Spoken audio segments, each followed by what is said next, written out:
Without further ado, I'd like to welcome Michael Otsuka to deliver his second lecture.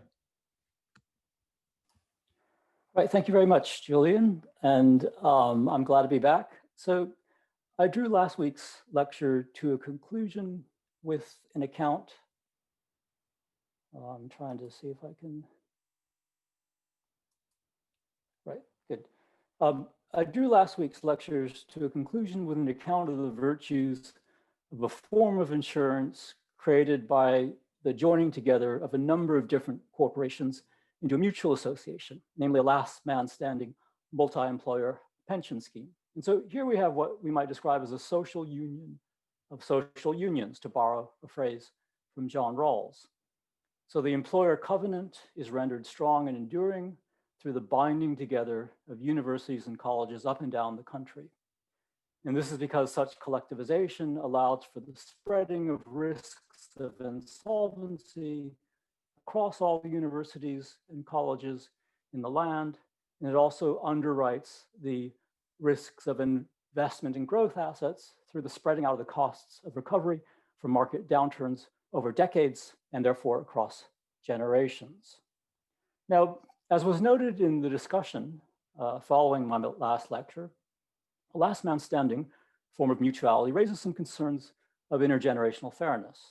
So if the cost of recovery from the underfunding of past pensions promises is spread out, as I proposed, over the next 3 decades, then younger workers, in the case of USS, who didn't receive such generous promises will be forced, at least indirectly, to bear some of the cost of making good these promises to previous generations. And then questions of fairness also arise among members of the same generation. So as the University of Cambridge said in their submission to the 2017 USS consultation on the valuation, quote, "The university and other financially stronger institutions continues to lend its balance sheet to the sector, which contains the cost of pensions provision for all employers." Now, I noted last week that Trinity College, Cambridge, the financially strongest of all of USS's sponsors, recently arranged a costly exit from the scheme to limit the exposure of their asset-rich balance sheet to the risk-sharing mutuality of this last man standing arrangement. Now, on account of these concerns of unfairness to which this spreading of risks across space and time gives rise, it will, I think, be useful to consider the alternative of providing pensions in a manner in which all costs and benefits are fully internalized by the individual who receives the pension. So I shall therefore begin this lecture at, so to speak, the other end of the spectrum from the large last man standing social union of social unions. What I'm going to do is start today with the consideration of a stripped down, highly atomized, individualistic form of pensions provision. And this will serve to identify the different challenges with which we're faced in providing for our old age and also the range of solutions available.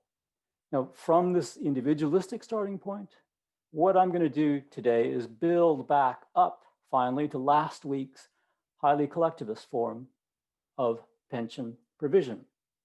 And in doing this, I hope I'll be able to clarify the workings and functions of the various integrated parts of a collective scheme. And what we shall see is that there's an interesting range of possibilities that lie between the starkly individualistic and highly collectivist forms of pension provision. So to speak, different degrees and forms of collectivization. Question, might there be an optimal point somewhere between these two ends of the spectrum, which solves the problems of individualistic pension provision without taking on the vices attributed to highly collective pensions provision that I mentioned a few moments ago? And that's the question I shall ask today. Is there some optimal point between these two extremes, or should we take one of the two extremes?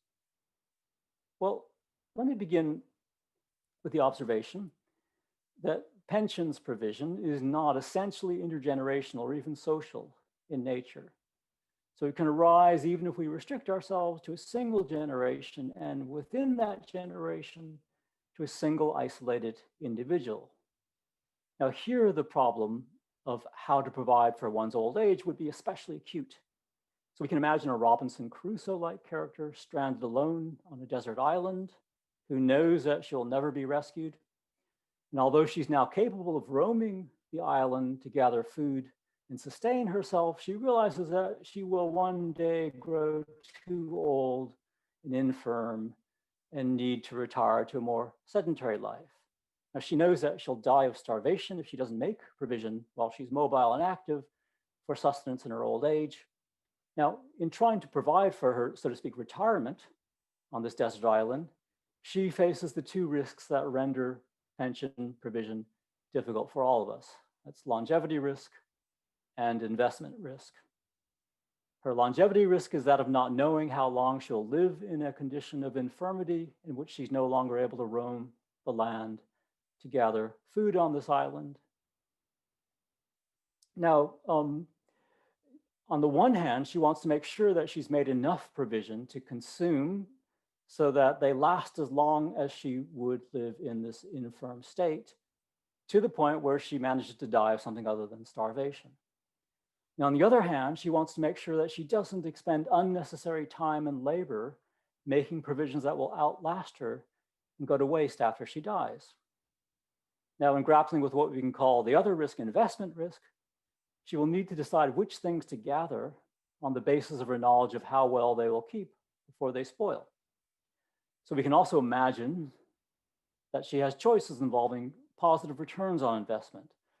For example, the planting of a garden that will continue to bear nearby fruit when she's no longer able to roam, or more fancifully, the fermenting of drinks that will maybe improve with age during her retirement.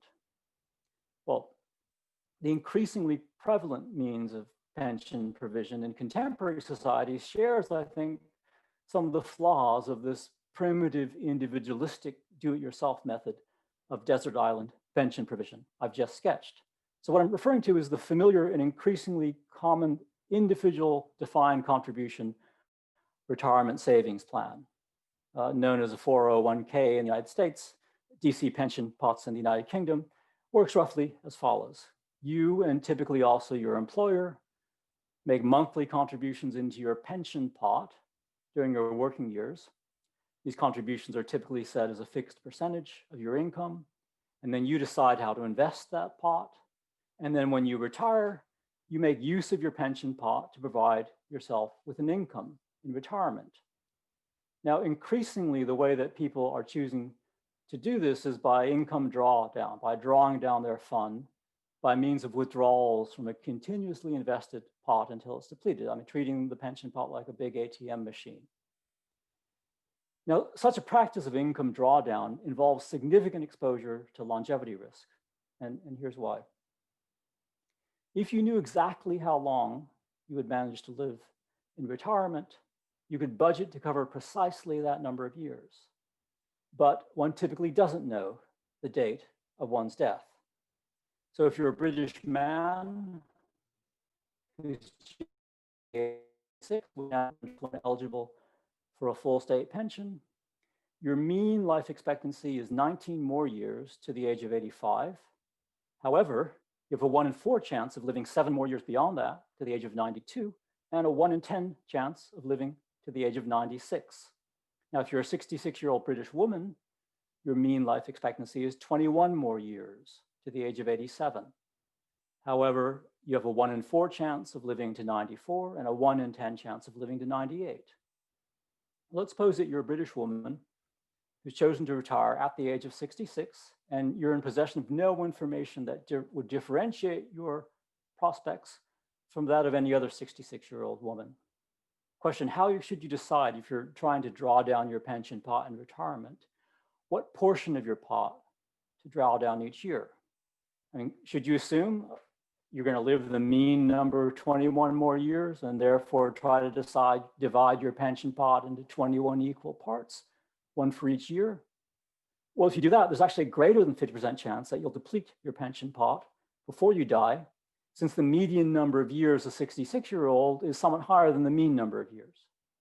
Now, in order to ensure a very high chance, a 90% chance, that you'll have a regular income until death, you're going to need to divide your pot into 32 equal parts, one for each year until the age of 98. But if you do that, you're going to run a very high chance that you will not be able to take full advantage of your pension pot during your lifetime. You'll leave money on the table. So you're running a dual risk of your money running out before you die and of having left much of your pot unconsumed at death. Now, in each case, had you known how long you would live, then you would have made different choices regarding the pace of your withdrawals. Even, however, if you actually happen to know precisely how long you're going to live in retirement, let's assume that you know you'll live exactly 21 more years. You're faced with a further problem that it will be difficult to divide your pot into 21 equal portions unless you invest it very conservatively. We'll first note that the equality of the portions should be in real rather than nominal terms, which is to say that they should be equal once one adjusts for any decline in purchasing power due to inflation. And one would actually need to invest in inflation index-linked bonds or derivatives that hedge against inflation to try to bring about a division of 21 parts that are equal in real terms. And second, investments with high expected return are purchased at the cost of a relatively high risk involving unpredictable variability of outcomes. And therefore, unless you invest very conservatively in a manner that simply hedges against inflation, it will really be impossible to know how much to withdraw each year in order to ensure that you receive equal income in real terms throughout the rest of your life, even if you know precisely how many years you have to live. Now, on account of all these difficulties, the financial economist and Nobel laureate William Sharpe has described income drawdown as, quote, the nastiest, hardest problem in finance. It is, however, a problem that increasing numbers of retired individuals in the United Kingdom, the United States, and I think increasingly elsewhere, face on their own, both as defined contribution pension pots become more and more prevalent, as does income drawdown as the way to try to transform these pension pots into retirement income. Now, today I'm going to consider the workings and merits of an interesting and innovative solution to this nastiest, hardest problem in finance. And this solution will soon be provided to the postal workers of Royal Mail, and hence the pillar boxes in my title slide. This solution bears the name of CDC. Now, various critics regard CDC as a disease that needs to be controlled before it has a chance to spread beyond postal workers. But CDC stands for collective defined contribution. It doesn't stand for centers for disease control, not at least today. Now, some oppose CDC because they regard it as an unsound alternative to existing individualistic forms of defined contribution, IDC, that I've been talking about. But others oppose it for a very different reason, because they regard CDC as a threat to defined benefit.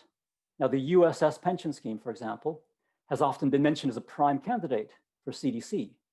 Now, some welcome CDC as a solution to USS's problems. Others oppose it as an existential threat to the existing beleaguered DB scheme. So question, should CDC be welcomed or should it be repelled? I hope to shed light on that question today. But before directly talking about CDC, I want to establish a point of reference, a benchmark against which we can measure it. And to do so, I'm going to begin with a sketch of the traditional manner in which individuals with defined contribution pension pots have in the past addressed the problems of longevity and investment risk. So it was once common for an individual to enter into the following market exchange with an insurance company at or near the point of retirement. So you agree to transfer the assets you've accumulated in your pension pot to the insurance company, and in exchange, the insurance company provides you with an annuity, which is the guarantee of a steady stream of income from retirement until death, with or without increases to partially or fully cover price inflation, given the sort of annuity you purchase. And therefore, through this purchase of an annuity, you transfer all longevity and investment risk over to the insurance company. Well, here's how the insurance company is able to handle longevity risk. And this is also how collective pension schemes handle longevity risk. much more effectively than an individual can handle longevity risk. So as I mentioned earlier, for someone in the UK who now retires at the age of 66, one's average life expectancy is about 20 more years, 19 for a man, 21 for a woman. Now, no individual who's attempting to draw down her pension pot on retirement on her own can safely assume that he or she will live this average number of years. For all she knows, she might live anywhere from 1 to 40 years beyond date of retirement. And as I noted earlier, this uncertainty makes it very difficult to bring control. But by the law of large numbers, however, an insurance company which writes annuities for a large number of individuals of the same age who are retiring at the same time can safely assume that the different lifespans will average out to something very close to 20 years. And this figure in this case is statistically stable, just to say there's a low degree of variance when we apply it to a large population, and therefore the insurance company can budget precisely. Now that's how an insurance company handles longevity risk. And here, and I talked a bit about this last week, is how an insurance company giving you an annuity handles investment risk. Insurance companies required by solvency regulations to have sufficient capital to ensure that there's a 99.5% chance of paying out the promised annuity.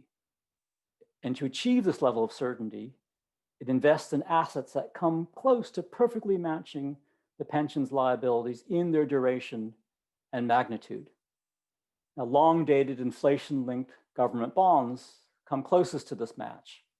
But as I mentioned in last week's lecture, it's for this reason that the cost of an annuity closely tracks the government bond yield, which has been falling, as the graphs show. And since these yields are now extremely low, right-hand side of the graph, the cost of an annuity is now very high. Now, while it's possible in the manner I've just described for an individual to eliminate investment and longevity risk by means of purchase of an annuity in exchange for his pension pot at or near retirement, such a person is actually still faced with the following two significant financial risks leading up to retirement. Well, first, an individual has no control over what the relevant bond yield, and therefore the rate at which one can convert a pension pot into an annuity will be at point of retirement. And in addition to the long-term decline that we can see in the bond yield in the graph, you can also see quite a bit of fluctuation. In fact, fluctuations from day to day in the bond yield can also make a significant difference to the rate at which one is able to convert one's pension pot, depending on what month one retires, not just what year. Now, in addition to the rate at which one can convert money into one's pension pot into an annuity, the overall size of one's pension pot at point of retirement will also, of course, make a difference to the adequacy and generosity of the annuity one will be able to purchase at retirement. Now, how do we deal with this fact that it's really important how much money you have at retirement? Well, in order to try to maximize the value of one's assets at point of retirement, pension pots are typically mainly invested in growth assets, equities and property, which have higher expected returns than bonds throughout most of the working life of a DC pot holder. Since, however, returns on equities and property tend to be more volatile than those of bonds, the investments of a DC pension pot holder are typically sent by default on a life cycle path of de-risking. Now that's the USS default, among others, out of growth assets and into bonds during the years leading up to retirement. And here's the rationale for having you in growth assets for, say, the first 30 years of your working life, and then for the last 10 years, de-risking into bonds. The rationale is that one needs to protect against a great fall in the value of one's assets, from which you won't have much time to recover, close to the point at which one needs to transform these assets into an annuity.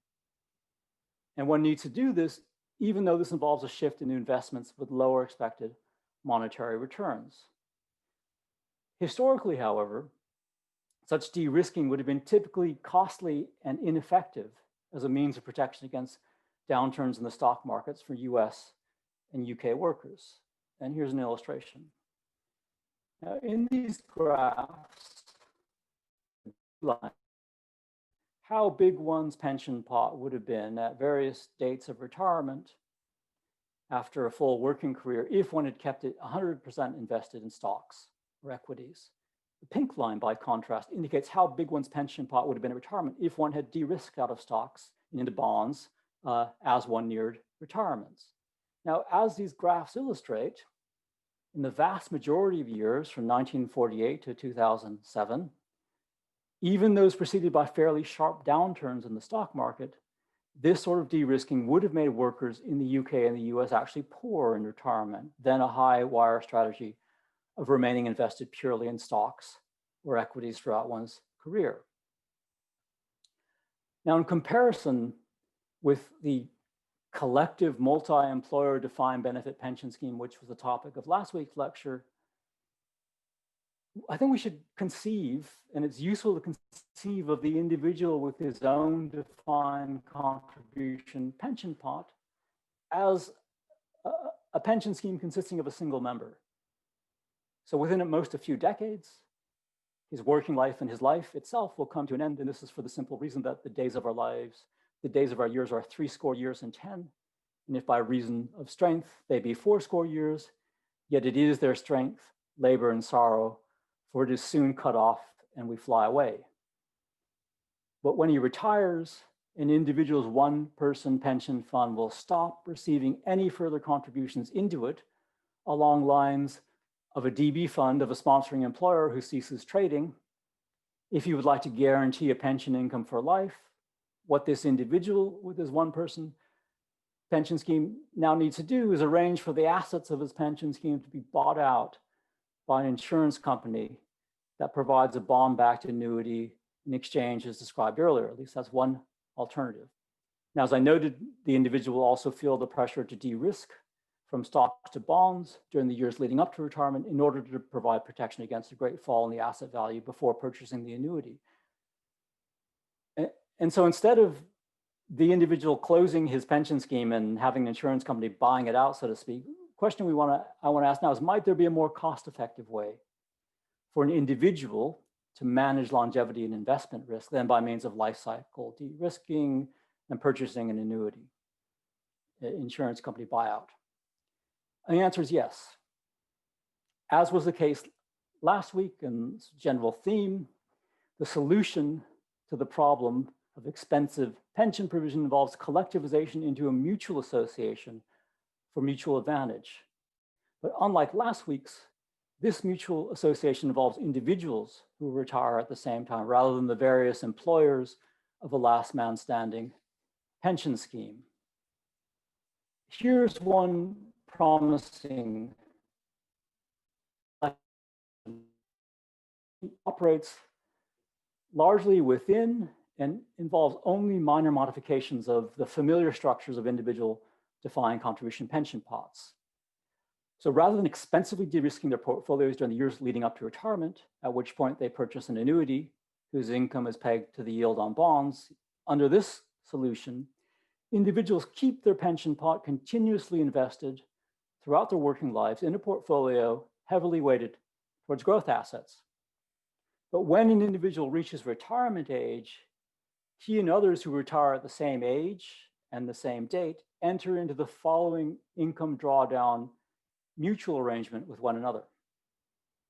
So the average life expectancy of this cohort, members of the same age, is computed. Let's assume that it's 20 years. And then these individuals hire the services of an actuary who will provide them with a best estimate of the long-term returns of their pension pots over the next 20 years. And so the actuary also calculates how much could be withdrawn each month from the pension pots of each retired member, such that if the expected long-term returns on investments is precisely realized each year and an equal amount is withdrawn from the fund each month, then the entire pot will be completely depleted after exactly 20 years, the average life expectancy. Now, each individual would receive these equal amounts in the form of income drawn down from the fund, directly proportional to the size of his pension pot at time of retirement. Now, we haven't yet solved the problem mentioned earlier with income drawdown, that some individuals will live longer than the rate at which their pension pot is drawn down, and others will die before their pot is completely depleted. And it's at this point that we introduce the following vital and, in fact, dramatic twist. For anyone who dies before 20 years have elapsed, the assets he would have received between his death and his 20th year of retirement are redistributed to everyone else's pension pot to be drawn down by the rest of them in the event they live more than 20 years. And this process is great, so that anyone who dies after 20 years have elapsed has his unconsumed assets also redistributed to the pensions pots of those who live even longer.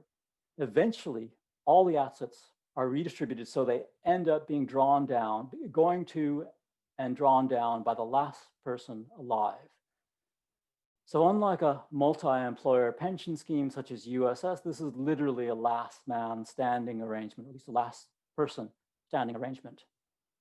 Now, the scheme I've just described is essentially a version of an arrangement known as a tontine, which traces its origins to Europe in the 17th century, was widespread in the 18th and 19th centuries, and played an especially large role in providing for the retirement of people in the United States at the turn of the 20th century.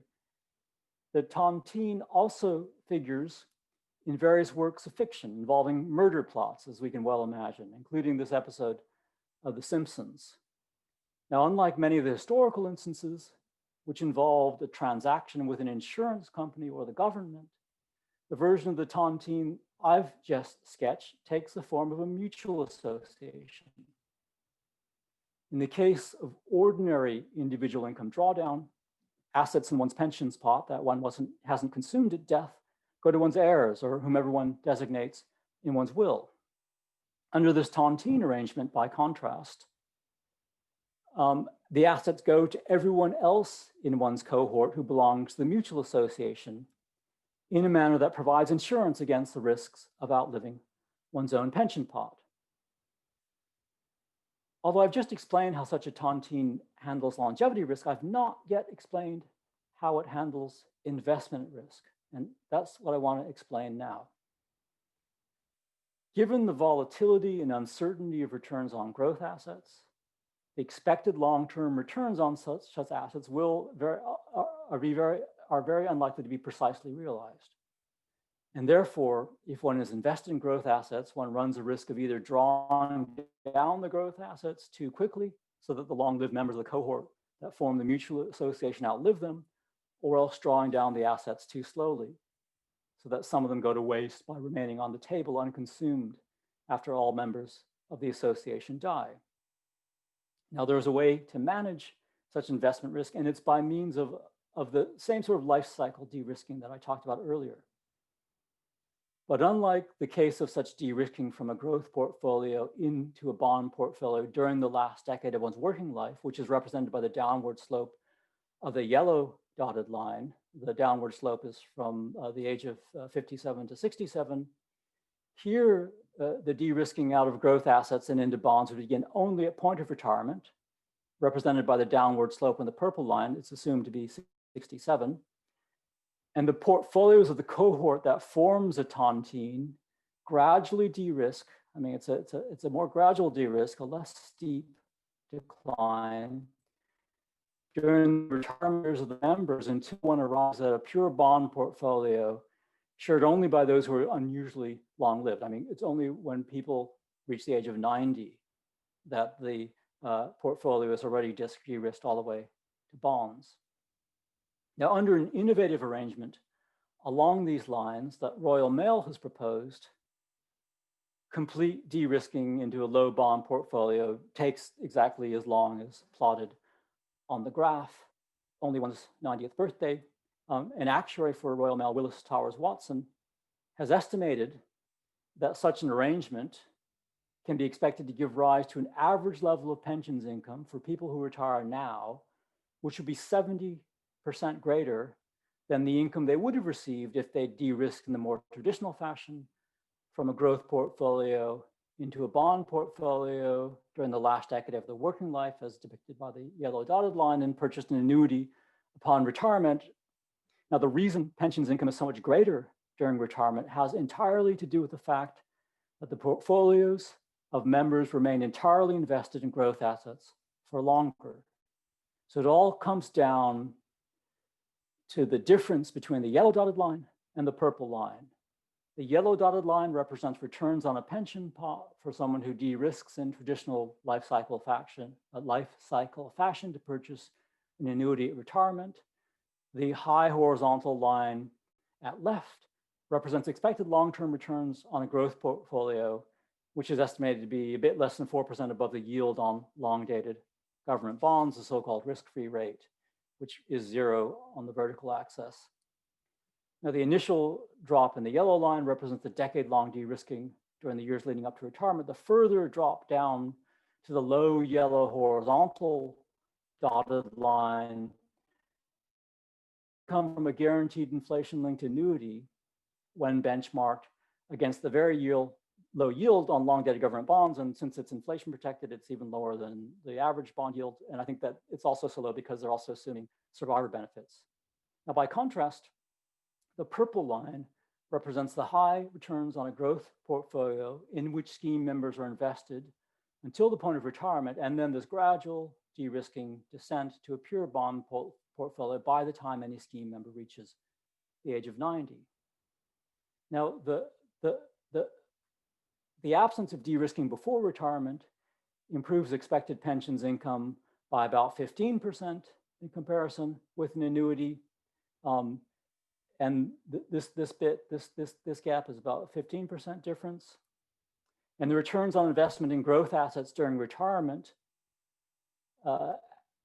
as compared with being in an annuity, improves expected income in retirement by a further 50%. Now, these two improvements compound to a 70% overall improvement relative to the yellow dotted line. Now, it's important to stress that the 70% improvement upon retirement income that one gets from an annuity represents the amount of improvement one can expect on average over this guaranteed annuity income. Now, depending on how returns on growth assets actually turn out relative to bonds, the amount that people end up receiving in retirement might be more or might be less than a 70% improvement on this guaranteed income from an annuity. Now, in the case of any cohort that retires in a given year and enters into this tontine arrangement, the purple line represents the expected return on their pension pot before and during retirement. Now, especially during the period in which people are invested entirely in growth assets, the actual returns of cohorts of different ages who retire in different years might actually vary quite a bit. Now, to reduce this variability and unpredictability of income, which depends on date of retirement, well, here's a solution. If one doesn't want to have such, to run the lottery of, how will my assets grow during the period before retirement and at retirement, different cohorts might agree in advance to smooth over the higher or lower returns on investments that cohorts enjoy in different years. So if the returns of the pensions pot of a given cohort exceeds the expected mean represented by the purple line, those higher than expected returns will be transferred by this prior ex-ante agreement to the pensions pots of those cohorts whose returns fall short of the purple line. Now, as a result of this risk sharing between different cohorts, the different cohorts would receive an income closer to that which is implied by the purple line than they would have received if each cohort completely internalized all their gains and losses with no transfer from cohorts with good investment luck to those with bad investment luck. Now, with the introduction of this smoothing of investment returns between the different cohorts that are entering into these tontine arrangements, we've now finally arrived at a description of the workings of Royal Mail's proposed new pension scheme, CDC, or collective defined contribution. Now, in the absence of such smoothing of returns between different cohorts, this tontine arrangement I described earlier is a variant of CDC known as CIDC. It's called CIDC, which stands for Collective Individual Defined Contribution. Now, one of the virtues of the Royal Mail scheme is that it's designed so that it will be possible to provide generous pensions, even on the assumption that the scheme closes to new members and slowly goes into runoff as existing members retire and then die. And the way it does so, if Royal Mail slowly goes out of business or the scheme closes, is that then it would naturally gradually transform from CDC to CIDC. So absent the influx of new members into the scheme, we'll eventually arrive at the last cohort of workers who retire at the same time in the scheme.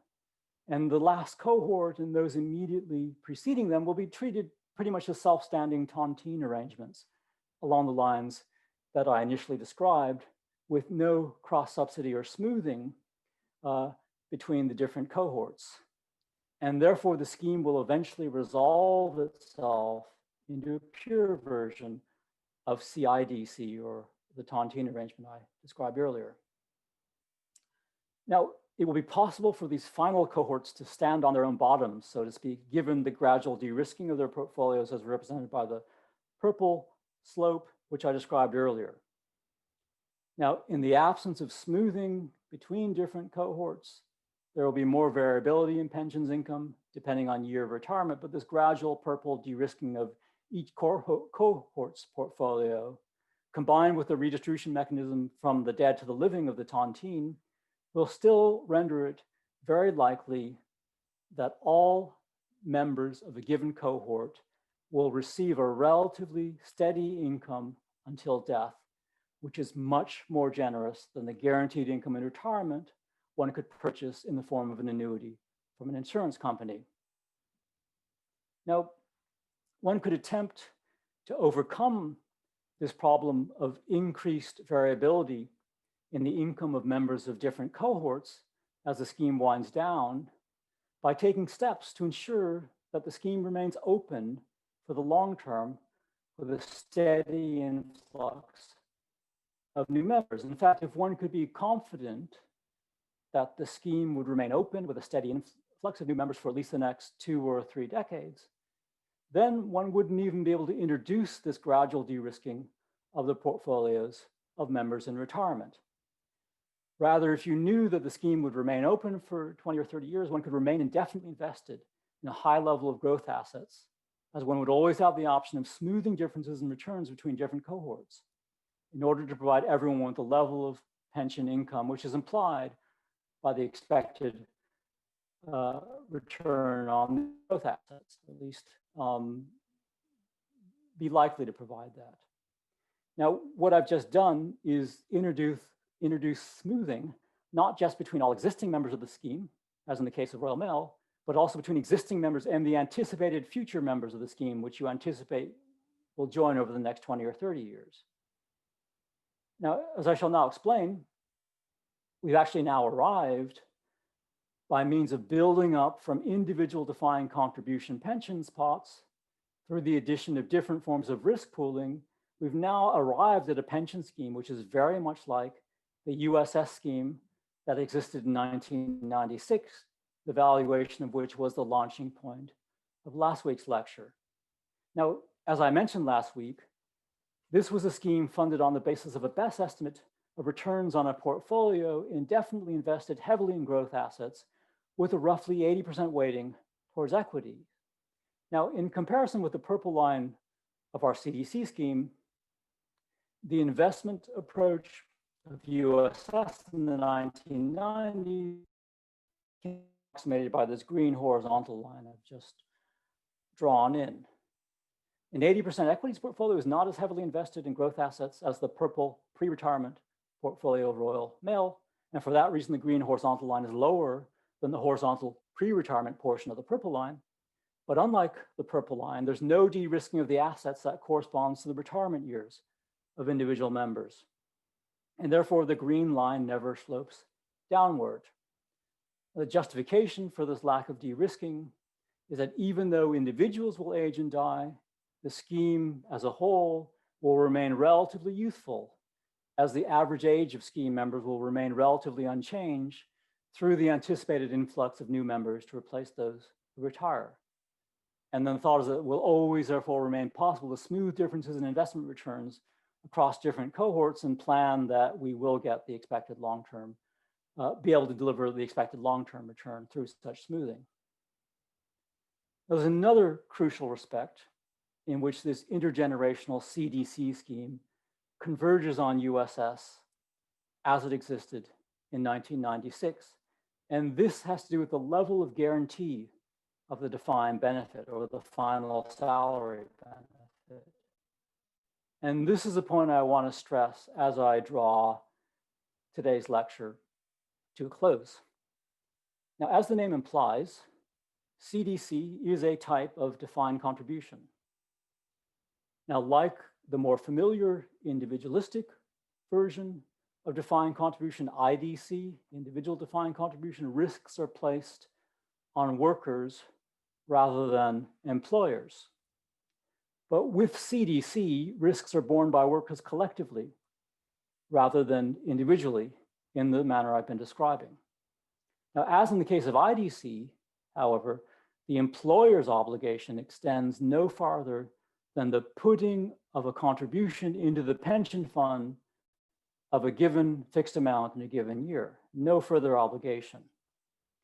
The CDC pension a worker ends up receiving in exchange for his contribution, which might be relatively generous, is based on a target rather than a hard promise of a given amount of pensions income in retirement. The CDC target consists of that pension, which it will be possible to deliver if, but only if, investment returns are as good as expected, and with these smoothing mechanisms. If investment returns are less good than expected, and hence the targeted pension is underfunded, there's no obligation on the part of the employer to repair the underfunding through extra deficit recovery contributions. Rather, the future or current pensions income of workers is adjusted downward to the point where they can be funded out of the lower than anticipated actual returns. Now, these cuts in pensions might and hopefully will be later restored if returns on investments end up exceeding expectations in later years. Now, in 1996, the year of the valuation of USS with which I began last week's lecture, things were in fact little different insofar as the enforceable obligations of employers to deliver pensions were concerned with CDC, little different from CDC insofar as the enforceability of the pensions obligation is concerned.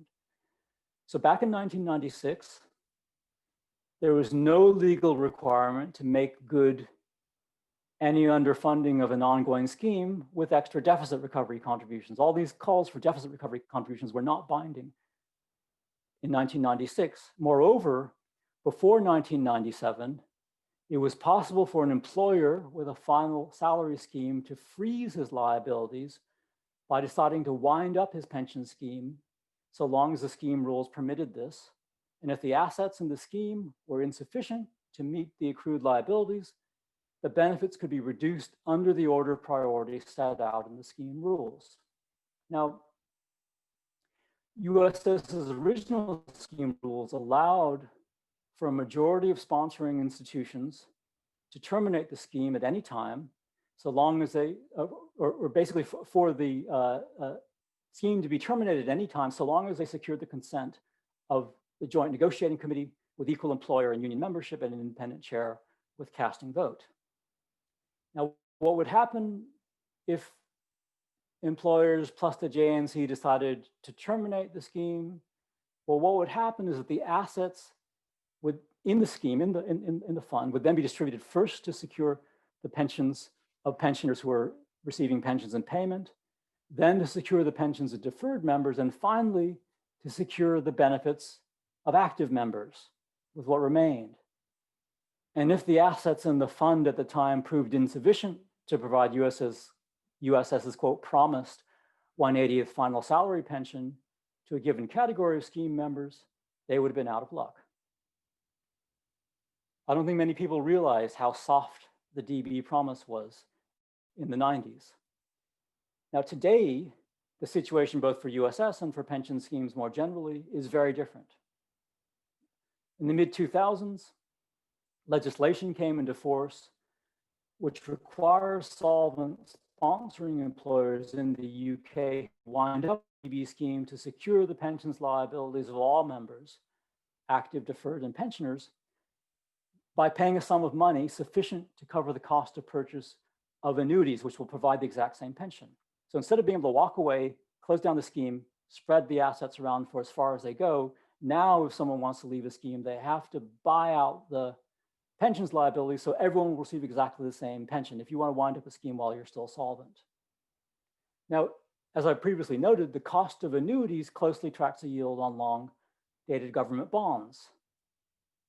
And Trinity College actually had to pay that high cost in order to leave the scheme while still solvent. Now, another important difference between 1996, a pensions protection fund was created in the meantime in the mid-2000s. The Pensions Protection Fund protects scheme members from employers who wind up their pension schemes on account of insolvency while lacking sufficient means to buy out their pensions liabilities with an insurance company or otherwise pay all pensions as they fall due from the assets in the scheme. So members receive compensation from the Pension Protection Fund for loss of their pension. And the fund is financed by insurance premiums levied on all schemes which are invested in a portfolio weighted towards bonds. And the Pension Protection Fund explains that its own portfolio is bond weighted, quote, because we need to be solvent at times when general pension schemes are significantly underfunded. We, the PPF, need a low risk strategy that aims to be relatively uncorrelated to the funding levels of the schemes we protect. Now note that these forms of protection against loss of one's promised DB pension, which weren't around in 1996, all involve backstops that secure pensions out of bond portfolios. And it's for this reason that the regulator is keen to ensure that the funding of DB schemes does not fall too far short of the cost of purchasing such a bond portfolio in the event that an employer becomes weak or insolvent, at the same time that the returns on the assets in their DB scheme are less than expected. Now,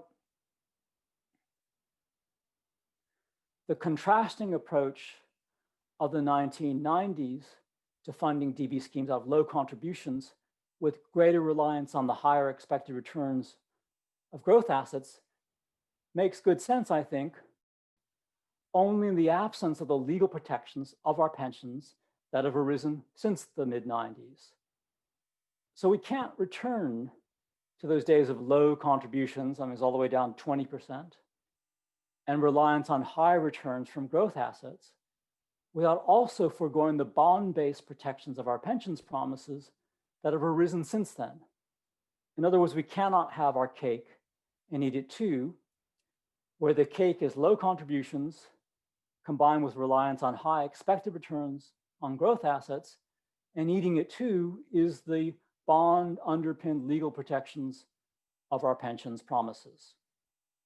So to wrap up, if like many, you regard the 1960s to the 1990s as a golden age of defined benefit pension provision, and you would like to return to those days, then you should seek to transform today's defined benefit into collective defined contribution, where that's likely to provide from high returns on low contributions, but does not and cannot guarantee the generous pensions that people actually received, but were not guaranteed back in the 90s and before.